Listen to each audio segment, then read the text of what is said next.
Saludos atlantianos, os traigo un nuevo vídeo de la saga Noticias y Política, esta vez tratando el tema de la historia criminal del PSOE.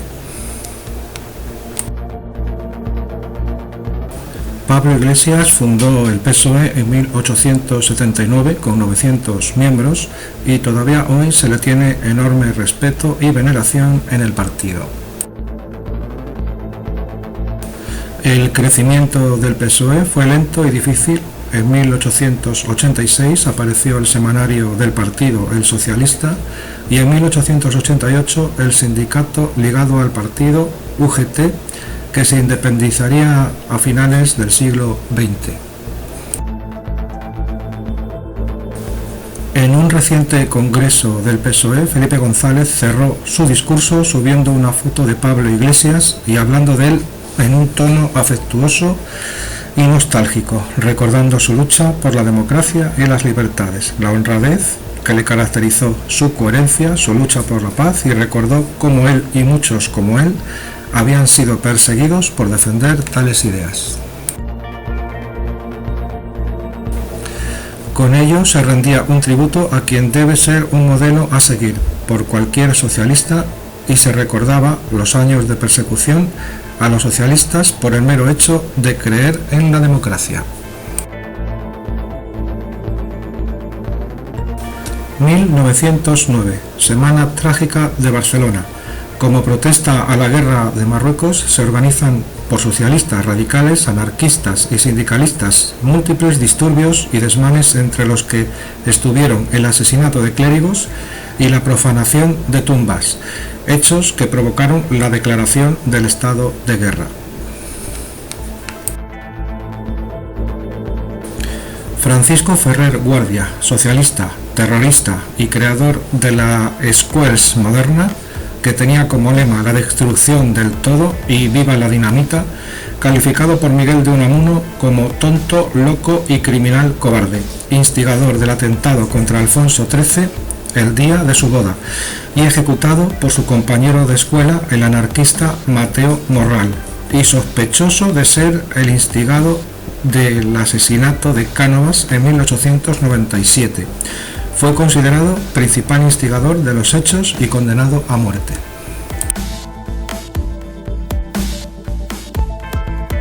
Suyas son las palabras: no nos interesa hacer buenos obreros y empleados, buenos comerciantes, queremos destruir la sociedad actual desde sus comienzos. Tras su condena, se desencadenó una ola antiespañola y antigubernamental de manos de la izquierda europea, contra la que protestó Pablo Iglesias, negando que el tribunal militar, debido al estado de guerra, hubiera actuado injusta o cruelmente.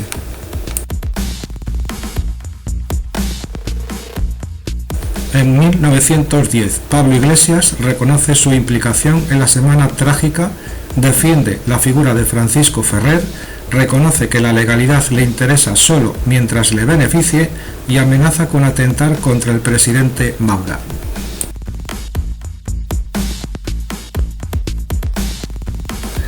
El PSOE viene a buscar aquí, al Parlamento, a este cuerpo de carácter eminentemente burgués, lo que de utilidad pueda hallar, pero la totalidad de su ideal no está aquí.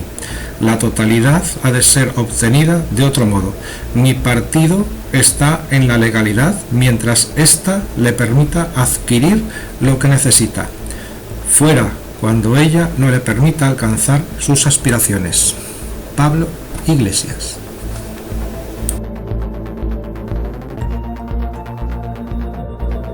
A continuación califica a Ferrer de hombre de ideas, reconoce la implicación de su partido en los desmanes del año anterior y justifica la quema de conventos por el carácter antisocial de los religiosos, la campaña antimaurista de la izquierda europea contra la que él mismo protestó, y asegura que la población de Barcelona estuvo de acuerdo con los desmanes.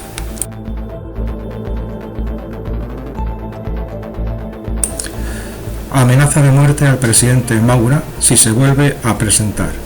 Palabras textuales de Pablo Iglesias.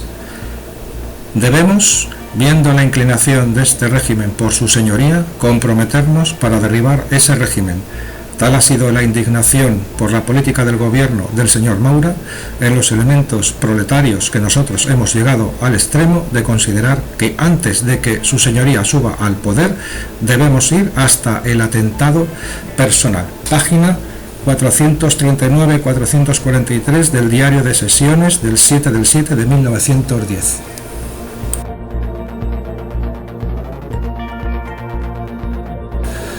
El presidente del Congreso le invita varias veces a retirar sus palabras, pero Iglesias se niega y se reafirma en ellas. 15 días después, Manuel Posa, de 18 años, disparó 3 tiros contra Maura, que salió gravemente herido. Muchas calles de España llevan aún el nombre de Pablo Iglesias.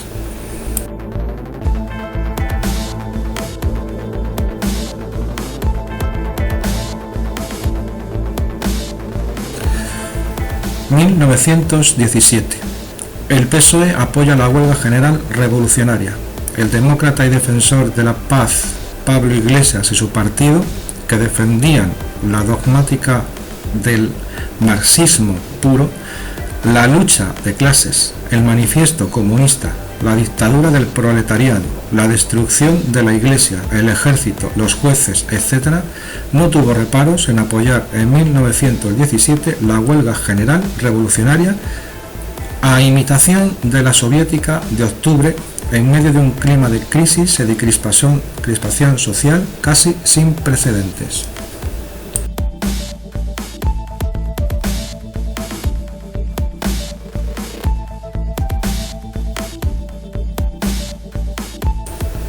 ...1923... El PSOE apoya la dictadura de Miguel Primo de Rivera. Tras participar por un breve tiempo en la Internacional Comunista de Lenin, el demócrata gaseador de campesinos de la región de Tambov, del mismo modo en que Saddam gaseó aldeas kurdas y que sirvió de ejemplo a Hitler 20 años después, el PSOE decidió la colaboración con la dictadura del general Primo de Rivera, 1903-1930, padre del fundador de Falange Española.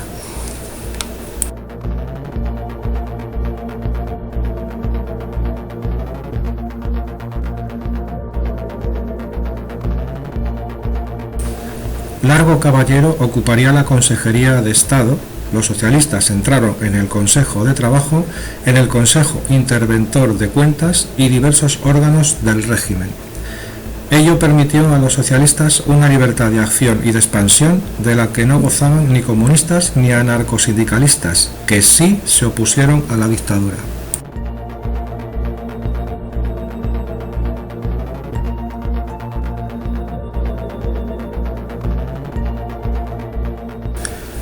...1929-1930... El PSOE abandona al dictador, se niega a colaborar con una república burguesa y luego se suma a la causa republicana. Cuando la dictadura de Primo empezaba a declinar, los socialistas consideraron oportuno abandonar el barco y pasarse a la oposición, al régimen que tanto les había beneficiado.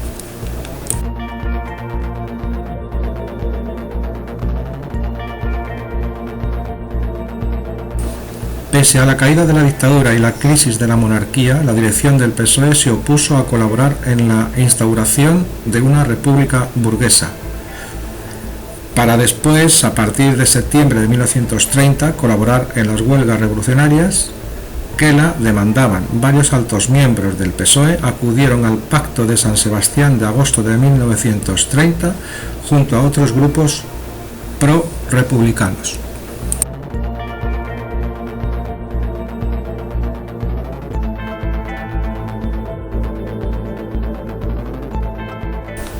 En abril de 1931, y pese a haber obtenido las fuerzas monárquicas más concejales que las republicanas y socialistas juntas, la victoria de los republicanos en las principales ciudades llevó a republicanos y socialistas a exigir la salida del rey bajo el pretexto de que no podían garantizar su integridad si no abdicaba antes de las 19 horas.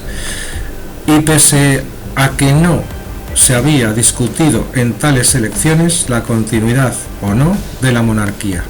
Cuando en 1995 el PP arrasó en las municipales, el PSOE no vio motivo alguno para dejar el gobierno, no digamos ya cambiar el sistema político.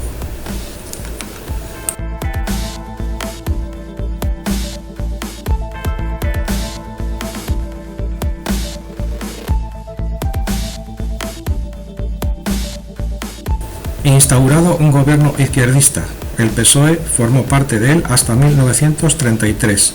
Se redactó una nueva constitución, sectaria. Se persiguió a la Iglesia Católica. El PSOE estuvo al frente de esa actitud. Se quemaron conventos, se expulsó a la Compañía de Jesús, las huelgas se multiplicaron, así como los crímenes políticos. Se reprimieron violentamente diversos conflictos sociales que llevaron al PSOE a ser tachado de contrarrevolucionario y reaccionario. Se persiguió y acosó a la disidencia de derechas, a la que se tachaba de monárquica y profascista, y se cerraron multitud de publicaciones derechistas con cualquier excusa.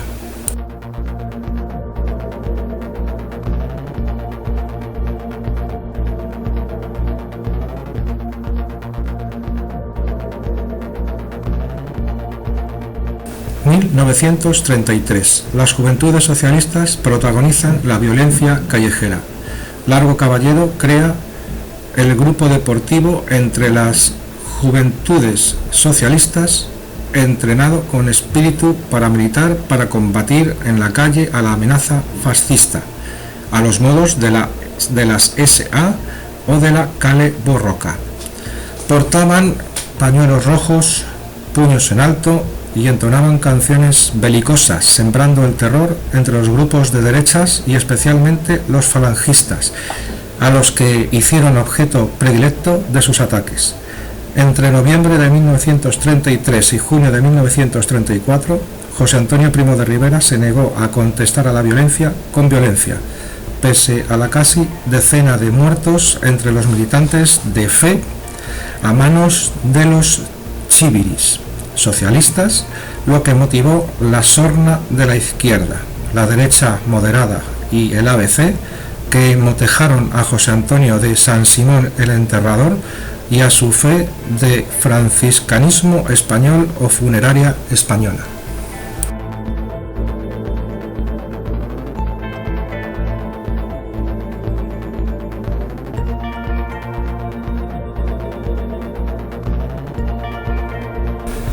Todo cambió el 10 de junio de 1934 tras un atentado contra el líder de Falange Española y el salvaje ensañamiento contra el joven falangista Cuéllar, cuya cara quedó desfigurada, muerto a manos de los chiviris socialistas en Cuatro Vientos tras una concentración falangista. Falange decidió contestar a la violencia y en 1936 las cifras de muertos de ambos bandos se habían equilibrado. No fue la Falange quien inició la violencia callejera, como el PSOE intenta vender. La FE no contestó durante 7 meses y 8 muertos, sino el propio PSOE.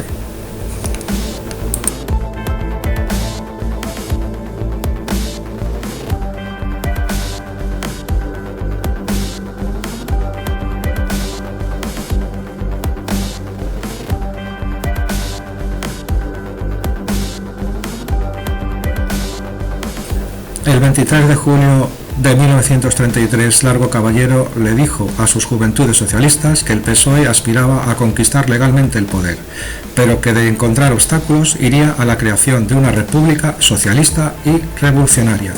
Hay multitud de discursos de este estilo en aquellos años y hechos que los desarrollaron. Por su parte, el ministro socialista Jiménez de Asúa creó ese año la Ley de Vagos y Maleantes, que fue por tanto una ley creada por los socialistas y no por Franco, como suelen creer muchos socialistas actuales.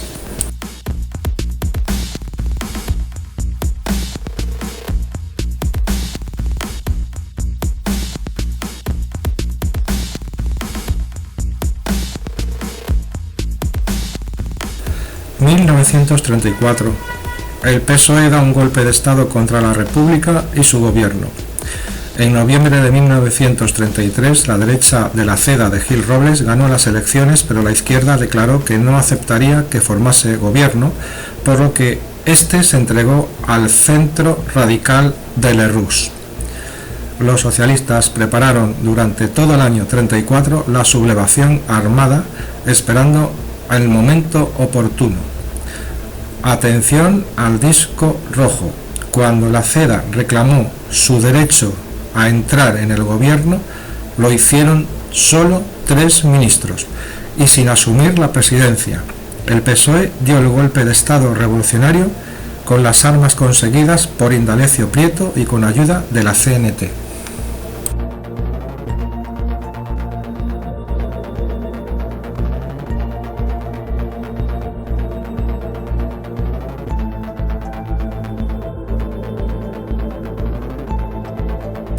El golpe incluía el secuestro del presidente de la República y un gobierno de comisarios del pueblo.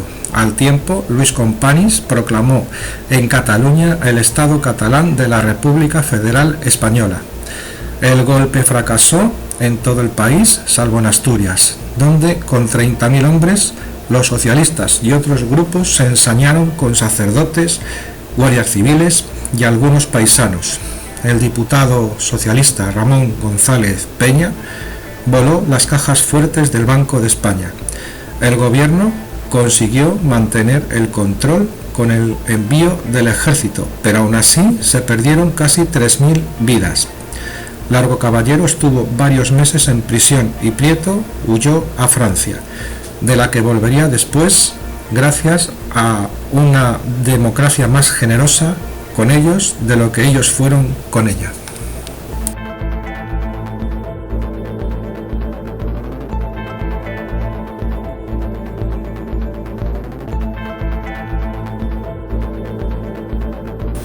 Cuando en 1984 algunos socialistas quisieron conmemorar los 50 años de aquel ejemplo de ejercicio democrático, Felipe González lo impidió inteligentemente para evitar rememorar un hecho tan grave y nunca recordado. 2 años antes de que Franco diera su golpe de Estado, el PSOE ya lo había hecho con igual violencia, pero menor éxito.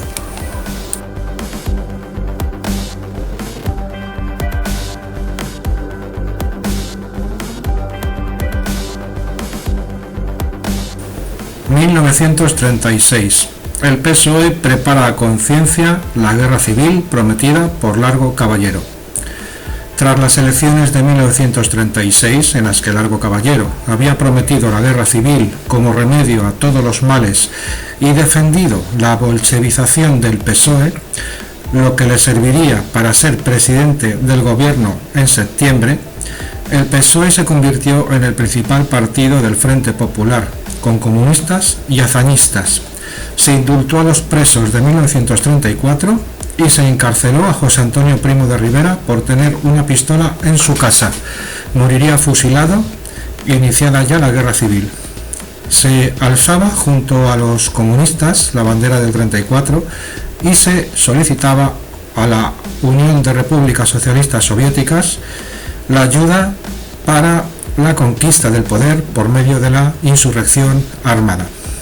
Como vemos, el PSOE nunca defendió la República, sino que solo la usó para lo que le convenía y la violó cuando le venía en gana.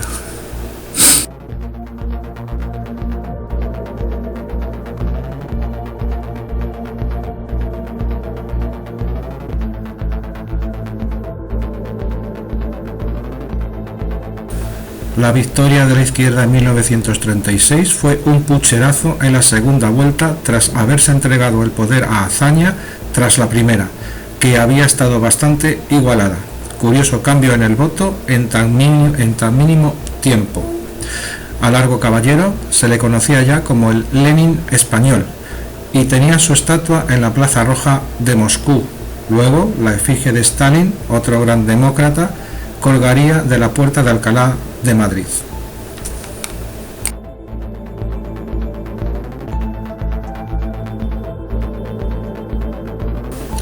La rivalidad entre largocaballeristas y prietistas fue aumentando y se discutía a bofetadas en el Retiro entre Araquistáin y Zugazagoitia, cuando no a tiros. La escolta de Prieto, la motorizada, tuvo que defenderle en un par de ocasiones, pistola en mano, de los largocaballeristas, modo habitual este de resolver los debates en el seno de los partidos democráticos.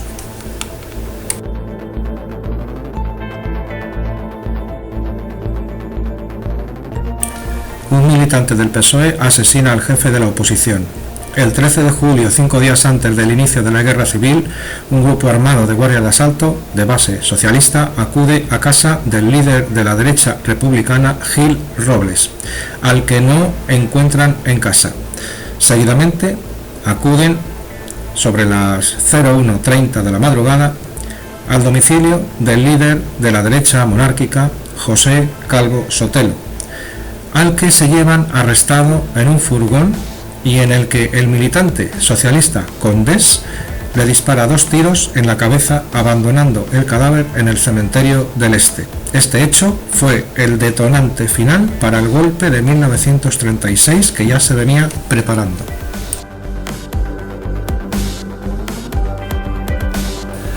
Mientras muchas calles españolas siguen llevando el nombre de Pablo Iglesias, todo un ejemplo como hemos podido ver, el nombre de José Calvo Sotelo ha sido barrido por políticamente incorrecto, por decirlo de alguna manera.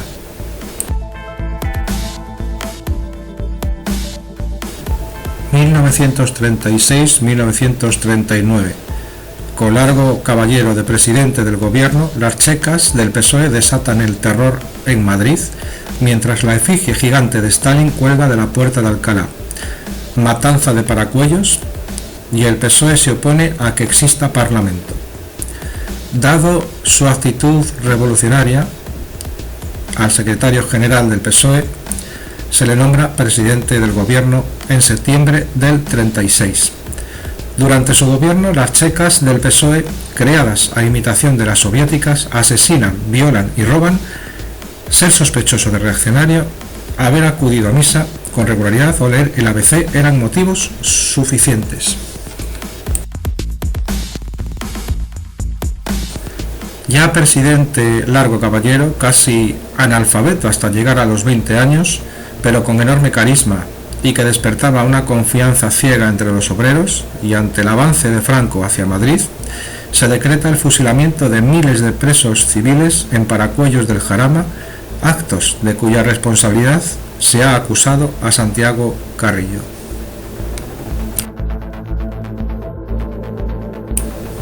En diciembre, Stalin envía una carta a Largo Caballero aconsejándole que abra un parlamento aparentemente libre como estratagema para así ganarse la ayuda de las democracias liberales y no sus lógicas sospechas. Largo Caballero le contesta que en la zona republicana nadie sentía la menor inclinación hacia las formas parlamentarias. En su carta del 06 de enero del 37 contesta a Stalin: cualquiera que sea la suerte que el porvenir preserva a la institución parlamentaria, esta no goza entre nosotros, ni aun entre los republicanos, de defensores entusiastas. 1939-1977. Tras varios complots y golpes de Estado en los que estuvo inmerso el PSOE, en los últimos meses de la Guerra Civil comenzó una larga etapa en la que el PSOE no se distinguió por su lucha antifranquista, que quedó en manos del Partido Comunista, a pesar de que algunos socialistas parecen haberse pasado la vida en la cárcel por cómo hablan de aquellos tiempos. Las pugnas internas en el PSOE continuaron después de la Guerra Civil. En 1973, Felipe González llegó a la secretaría en el Congreso de Suresnes, en el que desarrolló un juego bastante sucio contra sus oponentes en el partido. Se dice que el PSOE fue apoyado económicamente por la socialdemocracia alemana y sueca, así como por la CIA, deseosa de evitar que el PC fuera la primera fuerza de la oposición en España. En 1975, 2 semanas después de la muerte de Franco, la policía tenía órdenes de no detener bajo ningún concepto a Felipe González. 1977-1982, chantaje a la corona y oposición brutal a UCD. Tras haber dicho en el 75, en El Socialista, que Juan Carlos I no podía ofrecer una cara distinta a la de Pinochet, el PSOE defendió la República como forma de Estado frente a la monarquía durante el proceso de redacción de la nueva Constitución en 1978. El objetivo no era ese. Se buscaba la consecución de otros objetivos a cambio de ceder en eso, lo que no fue otra cosa que una muestra de chantaje a la corona y de negociación sucia.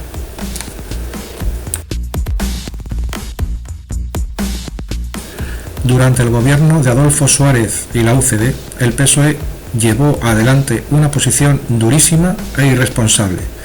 Su labor fiscalizadora fue absoluta. Felipe González, escandalizado de que se metiera a España en una organización militar, viajó al Pacto de Varsovia cuando la UCD introdujo a España en la OTAN, algo similar a lo de Zapatero y su viaje a Marruecos.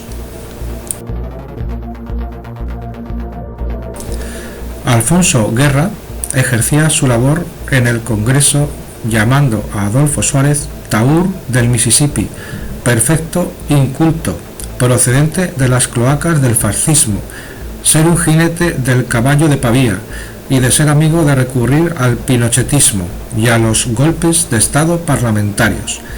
Eso no sería obstáculo para el posterior escándalo protagonizado por su hermano, ni para utilizar un avión Mister del ejército para desplazarse con su familia al Algarve, ni pretender saltarse el atasco a la vuelta en coche haciéndose abrir paso por su escolta. También es autor de otra frase desafortunada: para echar a la UCD me alío hasta con HB.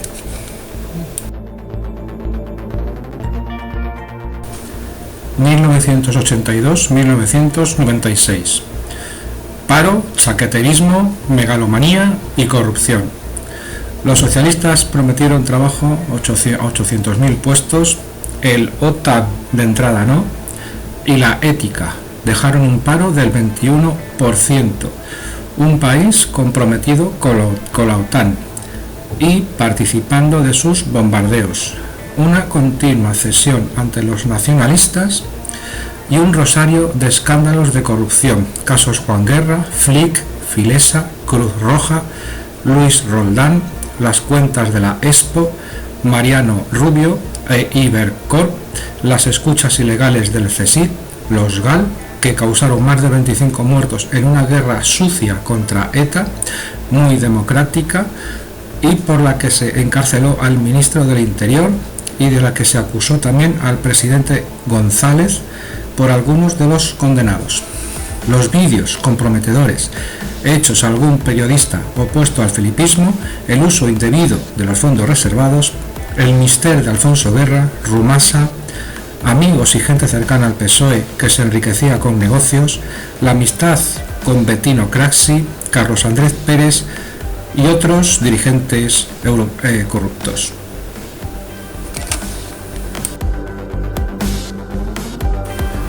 Todo se completaba con una gran megalomanía que hizo que Felipe González se paseara en el yate Azor de Franco o que se construyera un búnker a prueba de bombas nucleares bajo la Moncloa y que disponía incluso de un cementerio. De tan faraónica obra se dijo que se habían beneficiado constructores cercanos al PSOE.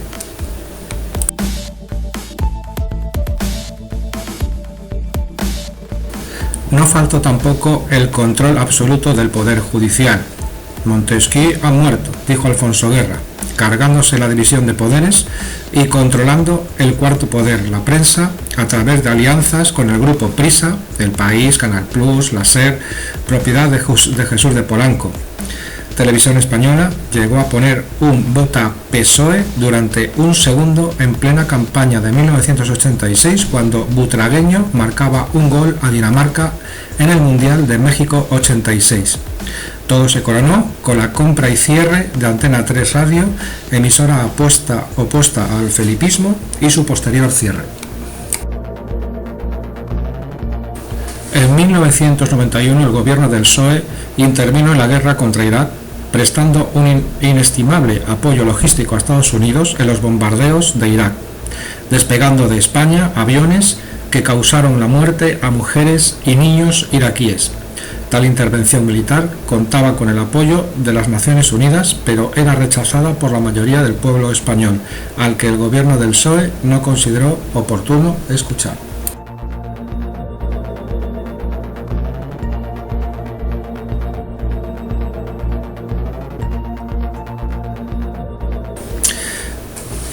El 11 de marzo se produce un gran atentado terrorista con el resultado de 192 muertos y 1.500 heridos.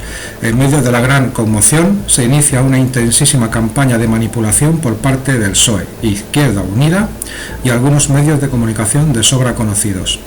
El PP, en su afán de dar la información al minuto por las presiones de la oposición, quizás se precipita a dar datos demasiado definitivos, aunque nunca descartó ninguna vía de investigación. Se reafirmó demasiado en la hipótesis de ETA. Eso lo utilizó el PSOE, volcándose en todos los medios afines a su cuerda, diciendo que el PP mentía, incitando a parte de la población a través de mensajes SMS a manifestaciones espontáneas delante de las sedes del PP el día 13, en la jornada de reflexión, a las voces de Aznar asesino, PP culpable, e incluso agresiones a algunos dirigentes del PP. Al final, el PSOE, en esa especie de golpe de Estado, consiguió su tan deseado propósito, el vuelco electoral. A día de hoy, no sin varios intentos por cerrar la comisión que investiga el 11M, el PSOE ya no quiere saber nada. Ya no quiere saber, como decían en los días entre el 11 al 14, no, todo lo contrario. Ahora todo, su afán es entorpecer y tapar por todos los medios la investigación. Ahora precisamente que a través de medios particulares se están destapando cosas como el caso Ugarte, que aunque ya había otros muchos indicios de la participación de ETA, como de ocultación de datos por el PSOE, ahora se pone de manifiesto lo que ya se sospechaba, que la sombra del PSOE planea sobre el 11M. No se sabe todavía en qué grado de implicación. Puede ser desde que miembros de este partido tuviese información de lo que iba a ocurrir antes de que ocurriera, algo gravísimo, hasta quizás algo mucho más grave todavía. Esperemos que algún día se averigüe toda la verdad. Por el momento, el tal Ugarte, dirigente socialista en Asturias, está desaparecido. Para guinda final, el 24 de octubre de 2019, con el apoyo expreso del Tribunal Supremo, en una sentencia que levantó ampollas en numerosos sitios, Pedro Sánchez logra legalizar la profanación de la tumba del que fuera jefe del Estado, don Francisco Franco Bahamonde. Ya vimos con anterioridad cómo le ponen al PSOE las profanaciones de tumbas. Le molan, aun a sabiendas de que ya han vuelto a partir en dos España y de que han sembrado la semilla para un más que posible guerra civil. Sin más, esperando que os haya gustado el vídeo, me despido, hasta el próximo. Saludos.